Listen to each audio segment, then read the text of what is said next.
Hello everybody, this is Bourbon and welcome back to Romance of the Three Kingdoms 3 Dragon of Destiny Alliteration! Like we were before, we shall be playing Yuan Shu. I didn't really explain him that well, I'm just going to read you his Wikipedia article. Yuan Shu was a warlord during the late Han Dynasty era of Chinese history. He rose to prominence following the collapse of the imperial court in 189. He was said to be a younger cousin of the warlord Yuan Shao, that's the yellow, but was actually Yuan Shao's younger half-brother. After the death of He Jin, he led a force to slay the eunuchs as imperial corps to commander of the Imperial Tiger Guards, which was located just outside the capital. Later, he participated in an alliance against Dongzhuo led by Yuan Shao. After the dissension of this alliance, he was never on good terms with Yuan Shao again until his final moments. Which doesn't really make sense, because they weren't together when Yuan Shu died. Yuan Shu fled to Shuchun after repeated defeats by the combined armies of Cao Cao and Yuan Shao. He declared himself emperor under the short-lived Zhong dynasty. I got it completely wrong. Zhong, Z-H-O-N-G, dynasty, Chinese characters, in 197, citing superstition as a justification, including the Hanzi in his name and style name. And obviously everyone hated him then and they died. So yeah, that's Yuan Shu, power-grabbing bastard. But I like him. I think he has a Fu Manchu. Anyways, let's go through the what is this called? The not main menu, but the ruling menu, I guess. Orders menu. There's a portrait of the person who's the governor of the city. Okay, options, that gives you interrupt, which is just save, load, quit. Wait time, that increases your or decreases your message speed. BGM, I don't know what it is. Background music, Sound, obviously sound is sound, and then hex, which is watching battles, I believe. Then there's let's start from here. Rest. That's what you do once you can't do anything more in that turn. Makes sense, really.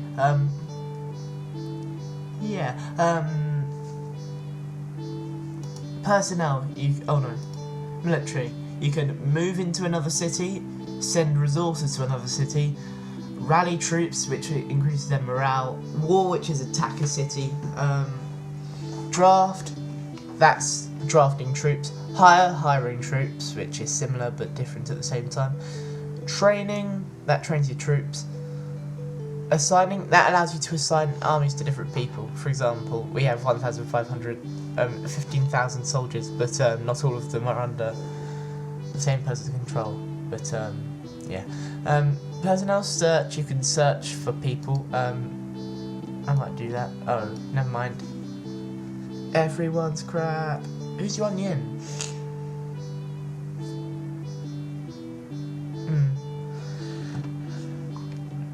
Right, anyway, recruit. If you find someone through search, that's where you recruit them. Or you can recruit, not soldiers, officers from enemy cities, neutral cities as well, but other people's cities where you have the information needed. Reward, you can reward your officers to increase their loyalty, which I will be doing now. Oh, I missed Chanson. And that's everyone, yes. Yuan Yin, yes. So, and you do that by giving them gold. Now I have less gold, unfortunately, but meh. Delegate, that's you give up control over a city. You don't really need to do that, but it can cut out some of the micromanaging. Later in the series, once we're bigger than one city, I'll just cut out any of the stuff which doesn't really matter, like admin on like far-flung cities and stuff where it doesn't really matter. Fire, you can get rid of any of your officers. And C's, you can take their items. I'll show items off quite soon as well. Ally, this is diplomacy by the way.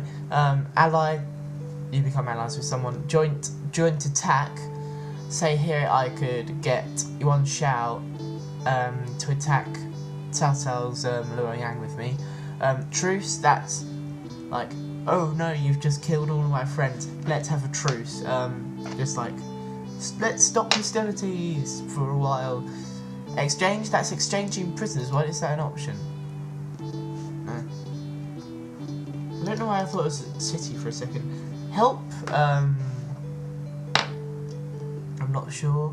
Threaten, that allows you to, well, threaten people, and if they agree to your threat, you get their stuff, including them. Yeah. This is information. You can spy on other cities, that gives you information on the city. You can see your own city, you can see other cities, you can see a list of territories. I'm not sure if that's just mine or everyone else's. Yeah, it's just mine. Right, anyways, okay. Info. I can sort officers by a skill. Domain.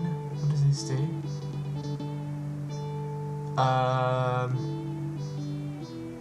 Oh, it's a map. And you can see everyone there.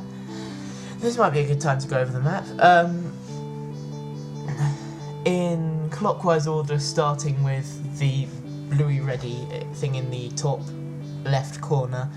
That's Marteng. Orange is Gongsun Zan. Yellow Yuan Shao. That like peachy pink colour, that's Kong Rong. Grey is Lu Bu. Like completely green, Liu Bei. That colour that looks like feces is Liu Yao. That like sandy colour, that's Yan Baihu. Blue is Wang Lang. Red is Sensei. Light blue is, who is light blue? Liu Biao. Pink's us. Completely blue, that's Cao Cao. He'll, like I said, he'll be a pain in the ass. Bluey green, that's, I don't know his name, but he's just a Dongzhou offshoot. If anyone doesn't know what Dongzhou is, just say, and I'll probably do a quick explanation next episode. The greens, Zhang Lu, and then the purple would be Liu Zhang. I don't know why they have such similar names, but it's annoying me. Anyways, next thing, list of battlefields. You see these blue numbers? Like this, etc, etc, etc. They're battlefields. You can either control them or you don't. If you don't and you attack someone who does, you have to fight at the battlefield before you can actually attack the city, which makes it useful if, say, you want to be well protected.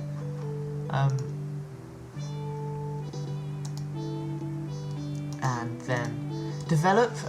Each city has 4 stats: land development, cultivation, flood control, and economy. Only these 2 are permanent. I probably won't even touch these 2.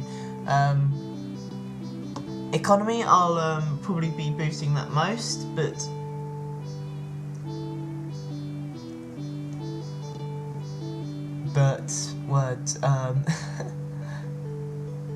that's the only one. It goes up to about 10,000, so it's nice. Here's plotting. You can hide an infiltrator who can betray when you attack the person. That could backfire in that they wouldn't want to change sides. You can bribe people to get their cities. You can forge a letter to decrease loyalty. You can set up a rivalry between 2 people. I might demonstrate that soon. And then rebel. That causes the peasants to rebel. And then this is a murder tier. Oh, that's the red one. That's market. And I don't have a merchant apparently. But yeah, you see this box here? This is showing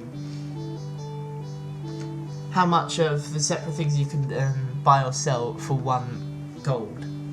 And so yeah, you need a merchant apparently. I don't know what a merchant is. I'm not very well versed in this game.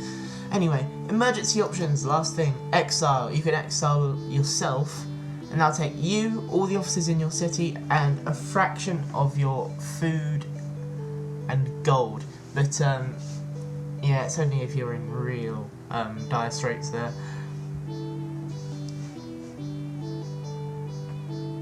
Right. Healing. If you are in, I believe... Oh, I was reading this yesterday. If one of your officers sustains an injury, there was a special guy who was an awesome physician who did it for free and everything. But yeah, he can heal you. Special tax, that allows you to increase the tax, obviously. Not increase the tax, take a special tax, probably why it's called special tax, and it gives you stuff. Why can't I do it? Because I quite like to do that. Tax rate. And as you can see, it goes from 0 to 100. Current tax rate is 40, and that's the minimum you can have in order for there not to be a rebellion. 100 will probably no. Just escape that. And obviously, the higher it is, the more rebellions you're going to get. There we go, finished.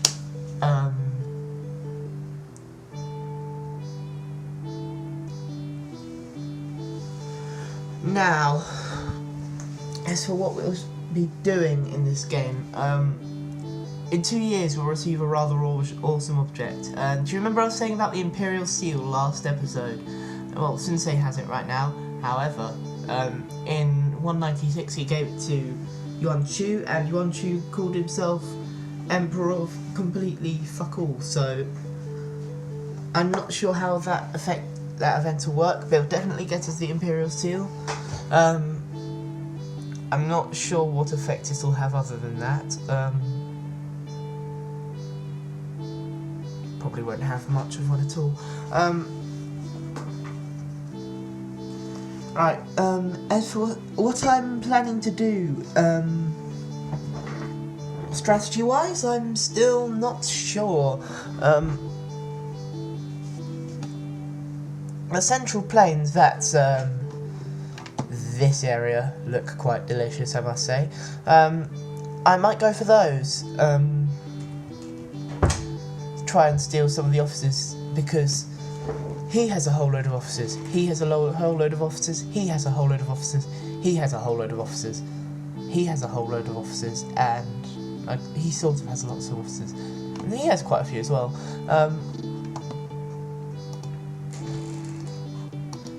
But yeah, it's just a question of where I'm going to expand to. Oh, I should probably hide this. And then, if you look, no, there's not really anyone else with a decent amount of officers. Oh, number 13, Chengdu? No. Chang'an, that's it. That's okay. It has a few officers, but they're all crap. Same with Liu Yan, 32 and 33. But, I might have a bit of think about that, and, well, yeah, thank you for watching a tutorial. This was Bourbon. Next time, we'll actually be doing something. Yay! Goodbye.